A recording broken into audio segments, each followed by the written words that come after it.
예, 안녕하십니까. LX 일렉트릭의 유성록 매니저입니다.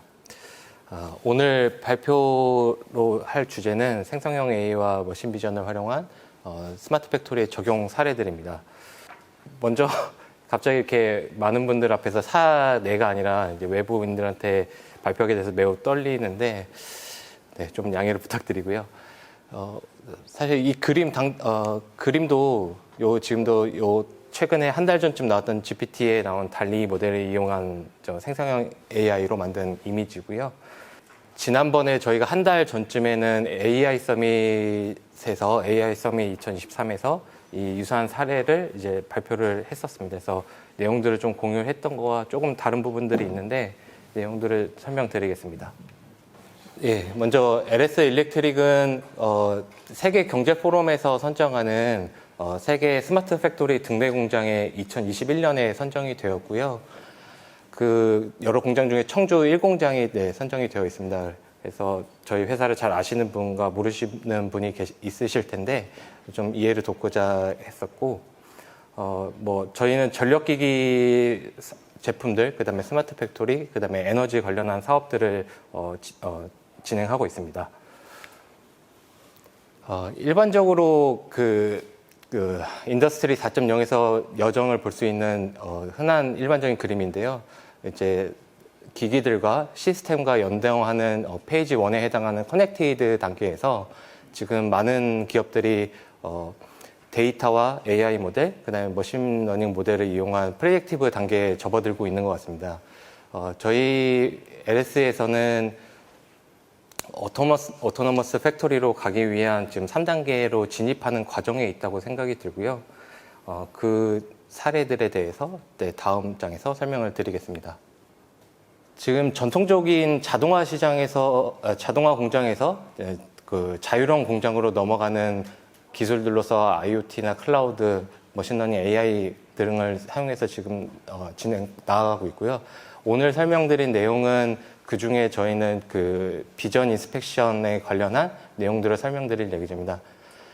저희가 어떤 제품을 생산하고 있는지 먼저 설명드리기 위해서 지금 보시는 MCCB라는 제품, 전력기기에서 차단기 역할을 하는 제품이 청주 공장에 생산하고 있고요.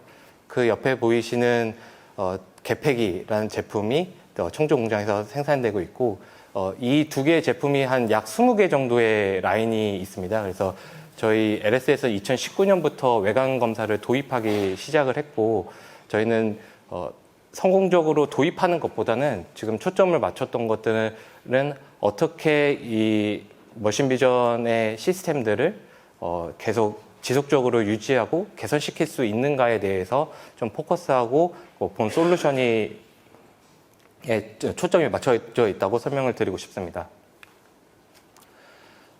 먼저 2019년부터 저희가 도입하고 나서 운영은 잘 되었었는데 몇 가지 페인 포인트들이 있었습니다.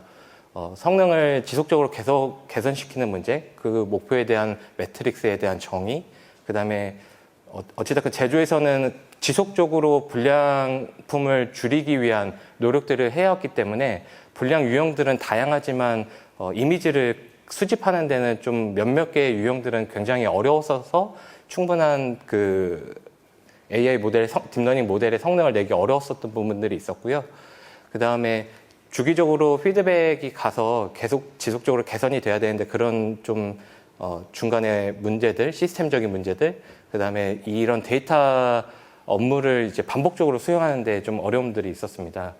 그래서 저희가 진행하고자 했었던 거는 이 개선의 프로세스를 정의하고 그 다음에 어떻게 지속적으로 개선해 나갈 것인지의 내용을 정의한 것들 뒤에서 설명드리도록 하겠습니다. 먼저 일반적으로 이제 머신 비전을 적용하게 되면 탐색적 데이터 분석이 필요하고 그 다음에 그 이미지들 모은 것들을 레이블링하고 모델링해서 평가하고 이것들 잘못됐으면 이것들을 계속 순환하는 과정들이 필요한데요. 결과적으로는 어떤 매트릭스 꼴에 대해서 우리가 정의하고 개선을 계속 시켜나갔어야 됐는데 저희는 초기 구축할 때 F1 스코어나 다른 분량률, 어떤 정확도 이런 부분을 했었는데 이것만으로는 지속적으로 모델의 목표를 잡고 개선시키는 데 좀 어려움들이 있었습니다. 현장에서는 계속적으로 false positive, false negative에서 이제 거짓 양성, 음성, 제가 이제 좀 이해하기 쉽게 과검과 미검으로 설명드리면 현장에서는 과검이 나면 작업자들이 계속 분량을 처리해야 되고 미검이 났을 때는 분량품이 고객에게 전달되기 때문에 회사에 리스크가 생기고 그래서 이 두 가지를 다 잡고 싶고자 했었고요. 오른쪽 그림에서 보시듯이 이런 육면체로 된 차단기 제품이 있는데 이것들을 이제 이미지에서부터 이미지를 총 7장을 찍게 됩니다.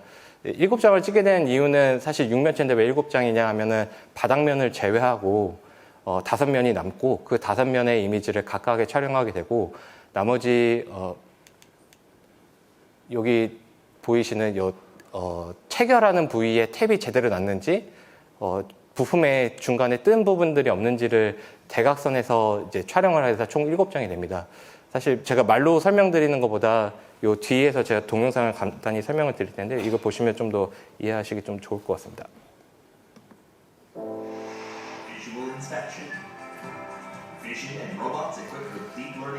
조명과 카메라가 동시에 움직이고 제품이 고정되어 있는 상태에서 촬영을 하게 되고요.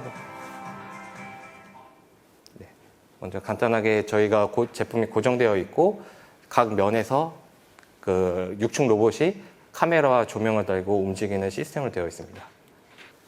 그래서 저희가 처음에 모델을 2019년도에 했을 때는 당시에 이제 잘 알려진 욜로 V3라는 모델을 사용을 고정으로 하고 있었었는데요.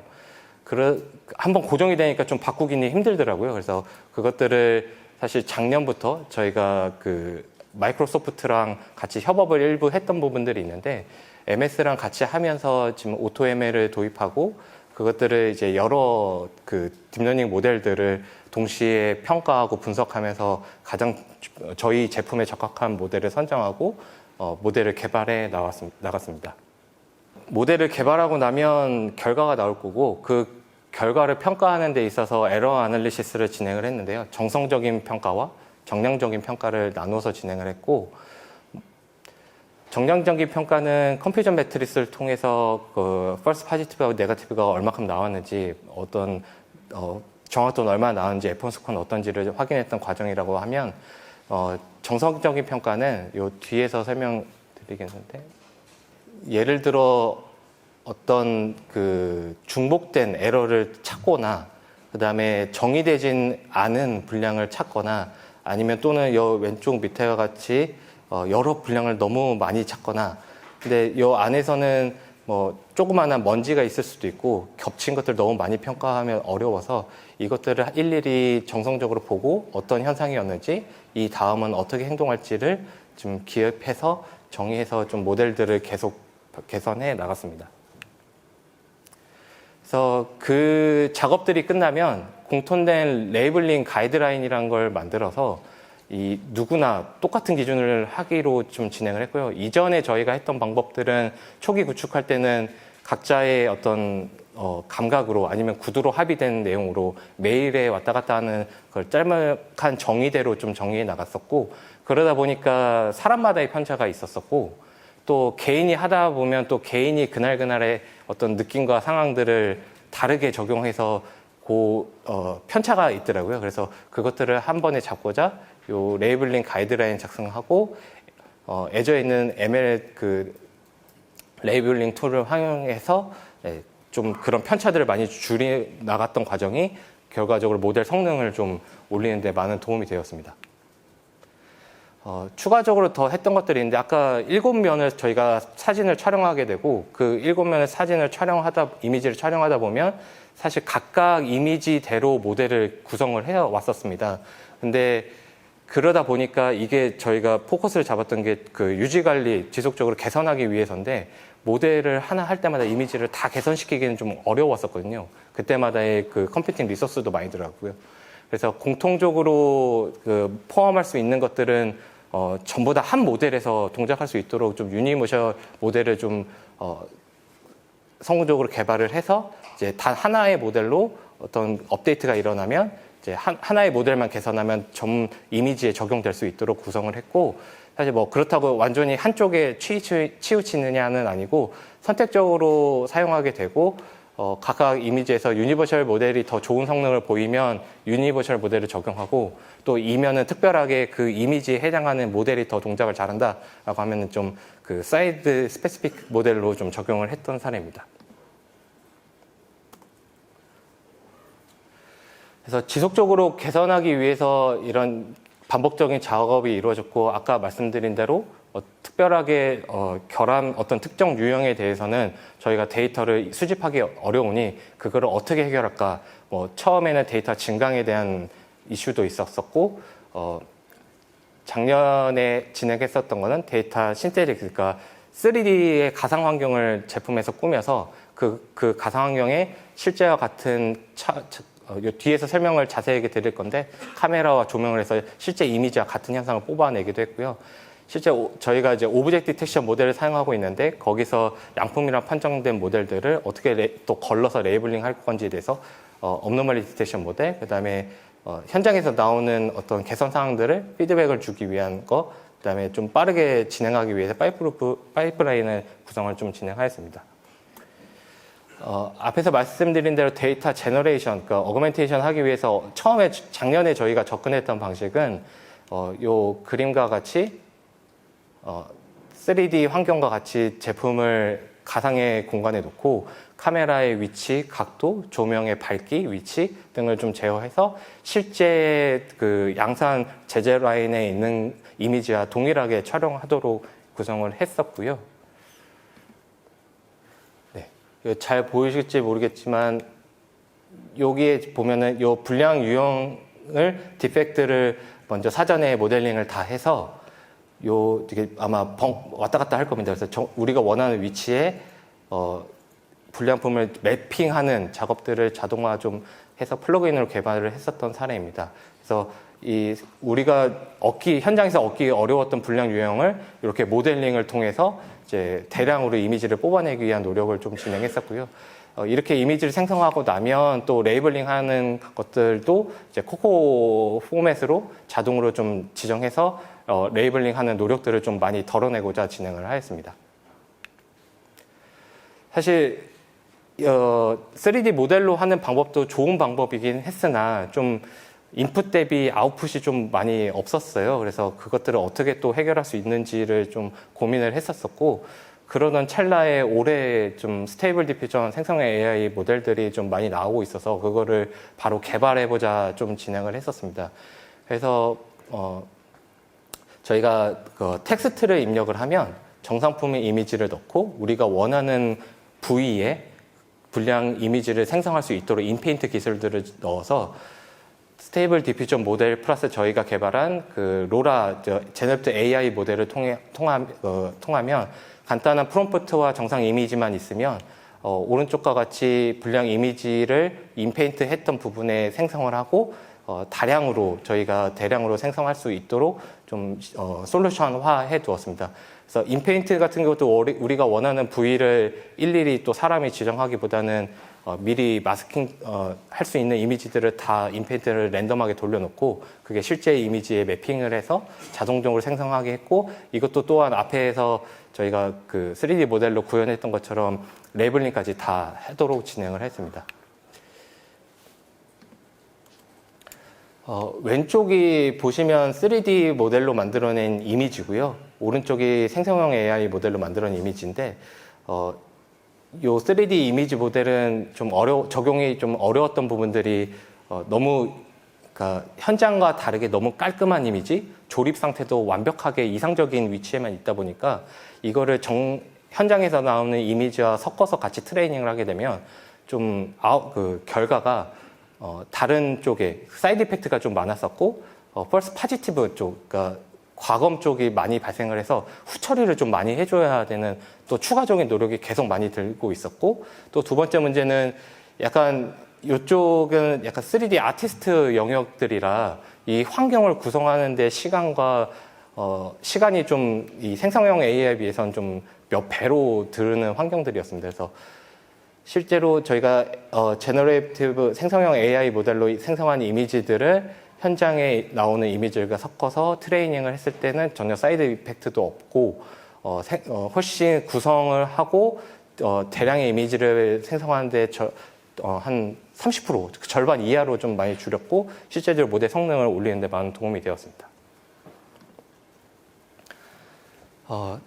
현장에서 저희가 오브젝트 디텍션 모델 좀 이미지를 더 얻는 방법으로는 좀 오브젝트 디텍션 모델은 저희가 사전에 학습한 모델들을 잘 판별하다 보니까 훨씬 네거티브에서 미검될 이미지들이 많은데요. 이거를 사람이 걸러내는 작업도 알바를 써서 좀 해봤었는데 저희가 아까 말씀드린 대로 7개의 이미지를 찍고 저희가 뭐 하루에 라인이 20개인데 생산되는 라인이 한 라인에서 2,000대에서 5,000대도 생산하지만 평균적으로 2,000대로 가정하면 7장의 이미지를 찍고 하면 총 하루에 28만 장 이미지가 나옵니다. 그거를 사람이 보통 하루 보는데 한 2, 3만 장, 많이 봐야 2, 3만 장 봐서 이거를 다 볼 수가 없더라고요. 그래서 정상품을 학습시켜서 이상치 탐지 모델을 만들고 그거를 좀 28만 장에서 10,000장 이하로 하면 한 사람이 좀 리뷰하고 하는데 많은 수고를 덜 수 있고 그래서 좀 이상치 탐지를 모델을 만들었습니다. 그래서 정상품을 학습을 시키면 기존에 학습하지 못했던 유형에 대해서 그 오브젝트 디텍션에서 찾지 못하는 이런 특이한 정상품과 다른 이미지들을 히트맵 형태로 구성하게 되고 그거를 바운딩 박스화해서 나중에 리뷰어는 이 바운딩 박스에서 어떤 분량 유형인지만 정의를 해주면 오브젝트 디텍션 모델에서 나중에 트레이닝 할 이미지로 활용해서 좀 모델 성능을 높이는데 계속 활용을 할 수 있습니다. 또 현장에서 또 즉각 나오는 문제들, 그러니까 보통은 저희가 운영을 하다 보니까 현장에서 이게 시스템화가 안 돼 있기 때문에 현장에서 전화로 하거나 그냥 카톡을 보내거나 하면은 또 데이터 사이언티스트에 일일이 이야기를 해야 되고 그 데이터 사이언티스트들이 뭐 휴가든 출장이든 교육이든 가버리면 또 당장 적용하기 어려운 부분들이 있고 나중에 그 이미지를 찾아내는데도 시간이 걸리고 했던 부분들을 현장에 그 UX, UI를 개발을 해서 현장에서 어떤 잘못된 판단들이 있는 것들은 현장에서 바로바로 수정을 하고 저장을 해두면 나중에 그 오브젝트 디텍션 모델에서 학습시킬 때 그 이미지들까지 같이 활용해서 좀 구성을 하게 해두었습니다. 그래서 결론적으로 보면은 저희가 기존의 MAP 기준으로 보면 앞서서 했던 모든 활동들을 하나하나 이게 얼마큼 좋아졌는지는 판별하진 않았지만 전체적인 이런 저희 솔루션 내에서 있는 기법들을 통해서 양산되고 있던 이미지 모델들의 성능들이 MAP 기준으로 평균적으로 50% 정도 개선되었음을 확인을 하였습니다.